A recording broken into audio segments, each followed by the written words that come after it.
വിളിച്ച് പറഞ്ഞത് ഉമ്മ? അവിടെ കിടക്കണ ഉപ്പാക്ക് ഒരു സമാധാനം ഉണ്ടോ? അതൊക്കെ പോട്ടെ, നിങ്ങളെ കാര്യങ്ങൾ ആലോചിച്ച് നോക്കിയോ?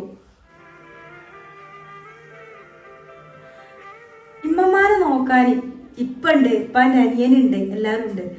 ഞാനിവിടെ വിദേശത്തൊക്കെ ജോലിക്ക് പോയി ഇപ്പാക്ക് എന്തെങ്കിലും സംഭവിക്കേ എന്തോലും ആയ ഇമ്മാനെ നോക്കാൻ ആരാണ്? നിങ്ങൾ ചിന്തിച്ച് നോക്കിയോ നിങ്ങളെ നോക്കാൻ ആരാ ഉള്ളതെന്ന്? ഉമ്മാന്റെ ആങ്ങളാരൊക്കെ ഉമ്മാനെ എത്ര ദിവസം നോക്കും കരുതിയിട്ടാ? ഇനി ഞാനിത് കണ്ടല്ലേ വളരുന്നത്, ഞാനിതുപോലെ ചെയ്യൂലേ? എന്തൊരു വർത്താനാണ് മോളെ പറയുന്നത്. മമ്മ നിങ്ങൾ കയറി പോയിക്കോളി. ഇതൊക്കെ ഇന്നെ പോലത്തെ ഇപ്പത്തെ തലമുറകൾക്ക് ഇമ്മാര് പറഞ്ഞു തന്നിട്ട് പാടാം. ഇതിപ്പോ ഞാൻ പറഞ്ഞു തരേണ്ട അവസ്ഥയായല്ലോ. നമുക്ക് അറിഞ്ഞിട്ടൊന്നും കാര്യമില്ല.